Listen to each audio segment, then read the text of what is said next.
aí, pessoal, beleza? Rodrigo Bibo do site podcast bibotalk.com. Eu estou bem, espero que vocês estejam também. Um vídeo com um pouquinho de edição, um pouquinho só. Mas, galera, o tema da paternidade espiritual, ele sempre é presente na internet, ele tá sempre aqui com a gente. Eu vejo pessoas que utilizam a teologia da paternidade espiritual e a utilizam de maneira, eu diria, até saudável. Mas, geralmente, quando o tema da paternidade espiritual aparece pra mim, na minha bolha, né, pessoas comentando sobre, é num contexto de autoritarismo, é num contexto de manipulação. E eu quero falar um pouquinho para vocês sobre isso. Porque, vamos lá, quando eu vejo pessoas utilizando de maneira positiva, não que eu concorde, tá? Mas quando eu vejo pessoas utilizando de maneira positiva a ideia da paternidade espiritual, é aquele modelo que se aproxima até mais do modelo bíblico, na minha opinião, que é a ideia relacional, a ideia do discipulado, entendeu? Vou te dar um exemplo. Eu poderia dizer que o seu Amilcar e a dona Ednir foram pais espirituais para mim, tiveram uma paternidade espiritual sobre a minha vida. Eu era um jovem, novo convertido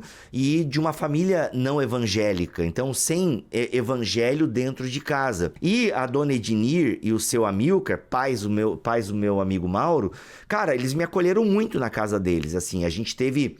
Foi na casa deles pela primeira vez que eu sentei numa mesa e a gente orou pelo alimento, entendeu?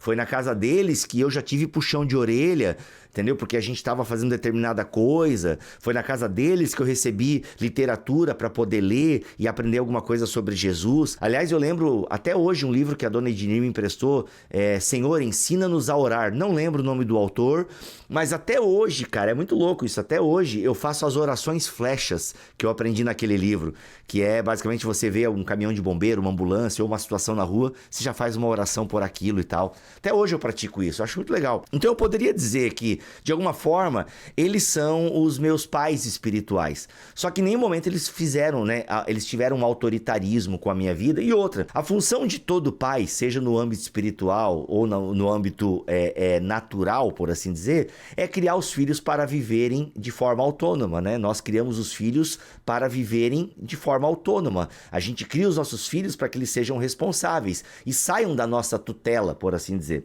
E o problema da galera que pratica muito a teologia da paternidade espiritual é que a gente cria um bando de crente mimado e imaturo, que para tomar qualquer decisão na vida precisa perguntar para o pai espiritual. Então, assim, eu já recebi relatos, assim, horrorosos. Por exemplo, a igreja que determina com quem a pessoa vai casar, a igreja que determina se a pessoa vai para determinado emprego, se ela aceita o convite. Tu já pensou assim, tu recebe uma oferta de emprego boa para você, para sua família, na sua empresa mesmo, uma empresa que você já conhece, que está solidificada, e você tem que mudar de cidade. Mas lá na cidade não tem uma congregação da igreja que você frequenta agora. Então você vai ficar sem cobertura espiritual, porque o seu pai espiritual não tem ninguém que representa ele lá. Tu já imaginou você recusar uma parada incrível profissionalmente porque o seu pai espiritual disse, cara, mas lá eu não vou te dar cobertura espiritual, eu acho melhor você não ir. Vocês entendem como isso é problemático?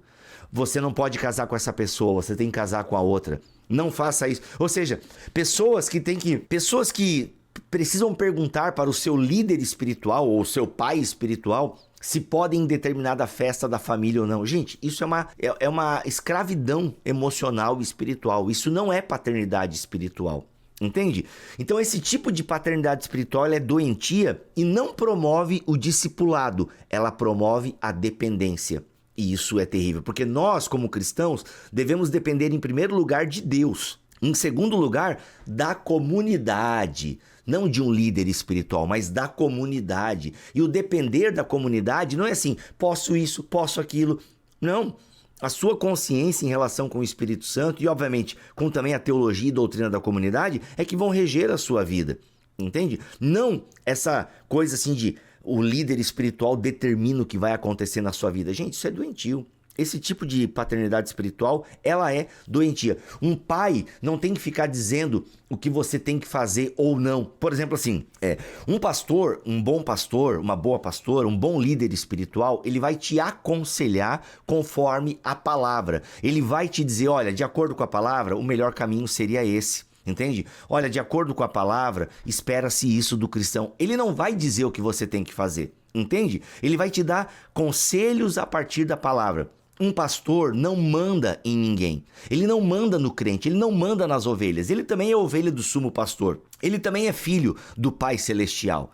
Entende? Então, assim, essa ideia de paternidade espiritual, ela não existe para que as pessoas mandem no outro como se fosse um filho imaturo. Não, quem disciplina a gente é o próprio Deus. E é claro que ele vai fazer isso por meio da comunidade, não por meio de líderes que arrogam para si esse lugar de dizer o que você tem que fazer ou não na sua vida. De fato, um líder religioso não está na sua vida para dizer o que você tem que fazer, o que você tem que comprar, o que você tem que fazer com o seu dinheiro, com quem você vai casar ou namorar. Não é essa a função dele. A função dele é te aconselhar de acordo com a palavra de Deus e não determinar, não exigir, não permitir que você faça isso ou aquilo. Mas olha só, se eu pudesse, como um influencer cristão, te dar uma super dica, sem sombra de dúvidas, aproveitar o mês do cliente na Insider. Porque você pode finalmente ter a sua camiseta tecnológica ou essa camisa Polo Game Changer. Gente, eu amo essa Polo aqui, tanto que agora tá vindo uma preta. Porque, sério, eu só uso Insider.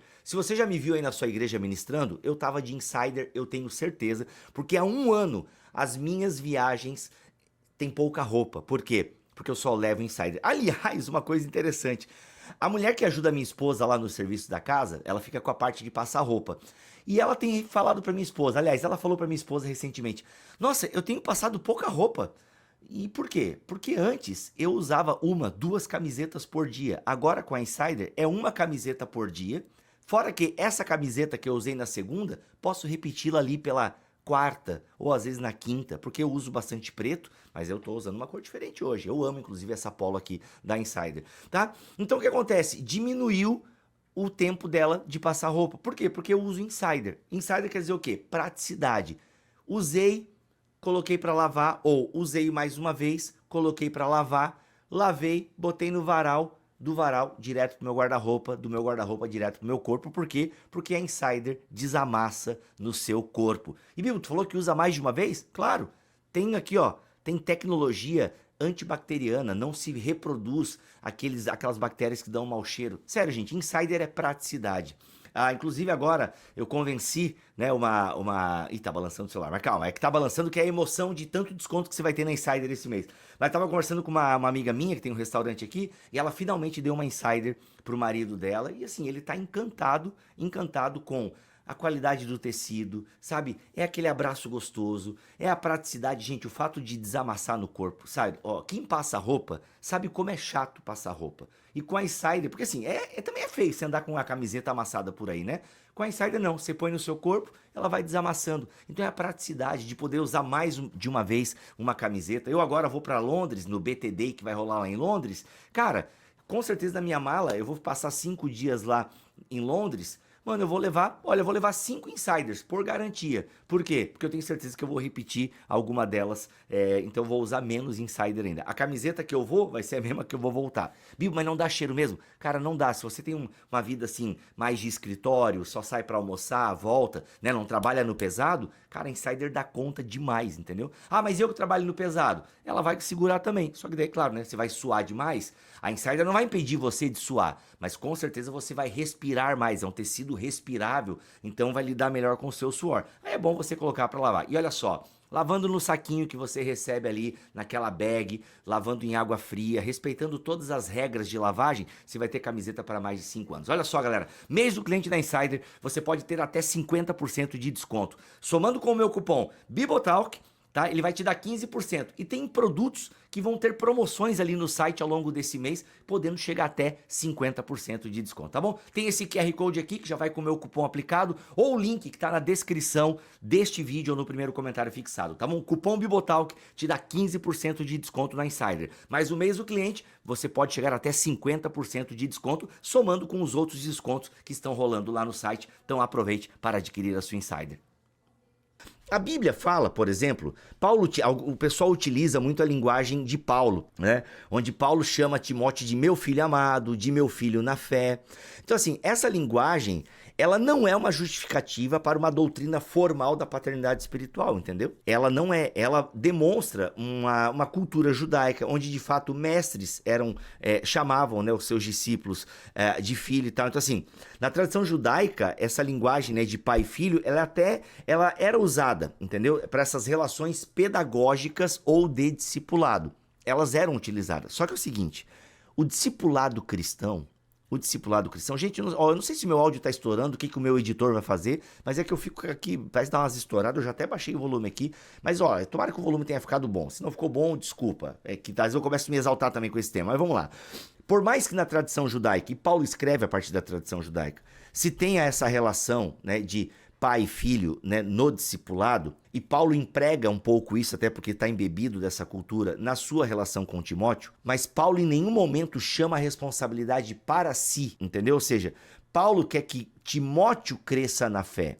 Paulo quer que Timóteo, entendeu? Inclusive, seja também um pai na fé para outras pessoas. Ou seja, não é uma relação de dependência espiritual, como se Timóteo pudesse fazer só aquilo que Paulo autorizasse ele a fazer, entendeu? Não é isso. É uma relação de Paulo estar ensinando o caminho da fé para Timóteo, o caminho do ministério, entende? Tanto que hoje você tem grandes homens, né? Eu falo de homens porque é com quem eu mais me relaciono. Mas assim, eu poderia dizer que tem alguns homens hoje na minha vida, assim, que foram pais espirituais mesmo, pessoas que me deram orientações certeiras para a minha vida, assim, que foi maravilhosa, entende? Agora, ele não determinou, ele não me obrigou, se eu não fizesse o que ele falasse, entendeu? Não, ninguém manda em mim nesse sentido, como pais espirituais costumam mandar nessa teologia da paternidade espiritual praticada por muitas igrejas, entende? Então a gente precisa tomar muito cuidado, porque essa linguagem de Paulo não estabelece uma hierarquia. Paulo não está acima de Timóteo, mesmo sendo um apóstolo, entende? Tanto que Paulo chama os outros irmãos que lideram a igreja de irmãos, cooperadores. Ele não chama pelo título, olha, você é um presbítero, eu sou um apóstolo. Não, Paulo, quando tem que defender o apostolado dele, como por exemplo na segunda carta de Paulo aos Coríntios, cara, ele faz isso assim porque a galera lá não está entendendo algumas coisas, entende? E de fato, Paulo, inclusive, ele é um apóstolo. Ele é um apóstolo, ele tem escritos autoritativos para a igreja. E nem por isso ele, inclusive, se coloca como maior dos pecadores, entende? E ele, ele não fica feliz em utilizar essa prerrogativa de apóstolo em última análise. Não, cara, eu considero todos os meus títulos como esterco, ele vai dizer aos filipenses. Tanto que ele trata os outros presbíteros e líderes da igreja como irmãos, como colaboradores. Não assim, ei, vocês aí, me obedeçam. Cara, não estabelece. É uma relação pedagógica, uma relação de discipulado, não de autoritarismo, entendeu? Tanto que ele vai te dizer, o que Paulo vai dizer para Timóteo na segunda carta, no capítulo 2, versículo 1? Olha, fortaleça-se na graça, ou seja, se fortaleça em Cristo, não em mim. Não naquilo que eu estou falando. Cara, pregue a palavra, entendeu? Ou seja, esteja preparado, manuseie bem a palavra, se fortaleça na graça que há em Cristo, não na relação que tem comigo. Entende, gente? A gente precisa tomar muito cuidado porque a relação de Paulo e Timóteo ela não pode ser um modelo para a gente ficar agora aplicando uma teologia da paternidade espiritual, porque muitas vezes ela é utilizada como um meio para abusos espirituais. Isso, cara, é extremamente sério, muito sério. Então uma coisa que precisa ficar bem claro é que um verdadeiro cristão não vai apontar para o seu discipulador, vai apontar para Cristo. Então sabe aquelas igrejas em que tem em que a figura do líder ela se sobressai mais que Jesus? Complicadíssimo isso. O pai espiritual, o profeta. Porque assim, às vezes a linguagem não é de paternidade espiritual, tá? É de autoridade espiritual. Ele é o profeta, ele é o bispo, entendeu? Ele é o apóstolo. Nossa, gente, isso é complicadíssimo. É como se essa pessoa fosse agora a intermediadora entre os homens, as mulheres, entre a igreja e Deus. Não, gente, o único mediador entre o homem e Deus é Jesus. Homem uso aqui no sentido de humanidade, tá? Então, assim, percebam, quando uma igreja ela se sobressai demais na figura de um líder, isso pode ser extremamente complicado. Entendeu? Pode ser extremamente complicado, principalmente quando o líder arroga para si esse lugar de eu sou o pastor, eu sou o apóstolo, eu sou o profeta, eu sou o bispo. Cuidado, muito cuidado, cara, muito cuidado com isso, porque, cara, isso é muito complicado. É uma comunidade, entende? O foco é a comunidade na sua relação com Deus, tá? Então, assim, até porque paternidade mesmo no reino de Deus é atribuída a Deus, entendeu? Não a outra pessoa.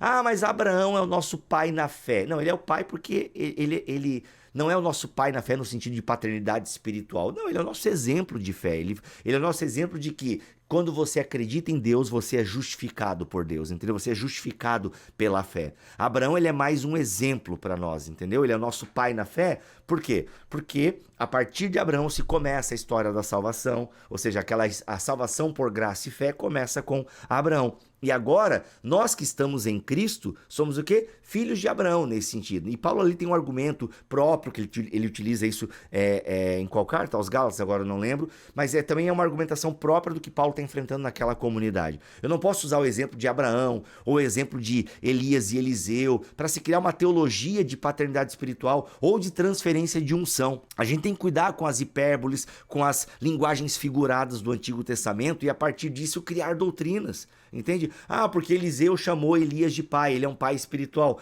Mas ainda assim, gente, não quer dizer que agora o meu líder eu tenho que chamar ele de pai. Como eu já ouvi casos, por exemplo, de liderança que exige ser chamado de paizinho ou de pai pelos membros da igreja. Gente, foge disso. Foge disso. Complicadíssimo isso, entendeu? Não são exemplos para nós, entendeu? Eles não são exemplos. A gente tem que tomar muito cuidado para se fazer teologia com base nas narrativas.